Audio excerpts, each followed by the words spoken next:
Hello, tattoo ಸ್ಟುಡಿಯೋನಾ? Sir ನೀವು 1 ಇಂಚ್ಗೆ ಎಷ್ಟು charge ಮಾಡ್ತೀರಾ? ओके ओके सरी सरी।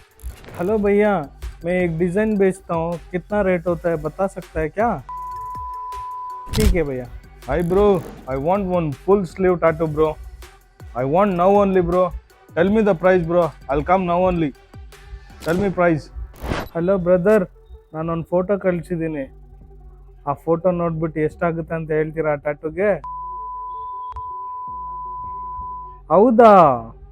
ನೀವು ನೋಡಿದ್ರೆ 5,000 ಅಂತ ಹೇಳ್ತಾ ಇದ್ದೀರಾ, ಅವ್ರು ನೋಡಿದ್ರೆ 500 ರೂಪಾಯಿಗೆ ಹಾಕ್ಕೊಡ್ತೀನಿ, 600 ರೂಪಾಯಿಗೆ ಹಾಕ್ಕೊಡ್ತೀನಿ ಅಂತ ಹೇಳ್ತಾ ಇದ್ದಾರೆ. ಏನು ಬ್ರದರ್, ನೀವು ತುಂಬ ಕಾಸ್ಟ್ಲಿ ಚಾರ್ಜ್ ಮಾಡ್ತೀರಾ ನೀವು. ಸರಿ, ಬೇಡ ಬಿಡಿ. ಈ ಥರ ನೀವು ಎಲ್ಲ ಆರ್ಟಿಸ್ಟ್ಗಳಿಗೂ ಕಾಲ್ ಮಾಡಿ ನೀವು ಸ್ಕ್ವೇರ್ ಇಂಚ್ ಎಷ್ಟು ಚಾರ್ಜ್ ಮಾಡ್ತೀರಾ, ನಿಮ್ಮ ಟ್ಯಾಟೂ ರೇಟ್ ಎಷ್ಟು, ಇದೆಲ್ಲ ನೀವು ಕೇಳ್ತಾ ಇದ್ರೆ ನಿಮ್ಗೆ ಒಂದು ಒಳ್ಳೆ ಟ್ಯಾಟೂ ಸಿಗೋದೇ ಇಲ್ಲ ಫ್ರೆಂಡ್ಸ್.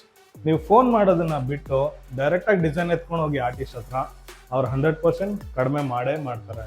ಯಾವ ಆರ್ಟಿಸ್ಟು ಟ್ಯಾಟೂ ರೇಟ್ ಕಡಿಮೆ ಮಾಡಲ್ಲ, ನಾನು ಇಷ್ಟೇ ಚಾರ್ಜ್ ಮಾಡೋದು ಅಂತ ಯಾರೂ ಹೇಳೋದಿಲ್ಲ. ಸೊ ಒಂದ್ಸತಿ ನೀವು ಡೈರೆಕ್ಟಾಗಿ ಹೋಗಿ ಆರ್ಟಿಸ್ಟ್ನ ಮೀಟ್ ಮಾಡಿದಾಗ ನಿಮ್ಗೊಂದು ಒಳ್ಳೆ ಟ್ಯಾಟೂ ಒಂದು ಒಳ್ಳೆ ಪ್ರೈಸಲ್ಲಿ ಸಿಗುತ್ತೆ. ದಯವಿಟ್ಟು ಫೋನಲ್ಲಿ ಎನ್ಕ್ವೈರಿ ಮಾಡೋದು ಬಿಟ್ಟು ಡೈರೆಕ್ಟು ಸ್ಟುಡಿಯೋಗೆ ವಿಸಿಟ್ ಮಾಡಿ ಒಂದು ಒಳ್ಳೆ ಟ್ಯಾಟೂ ಮಾಡಿಸ್ಕೊಳ್ಳಿ. All the best.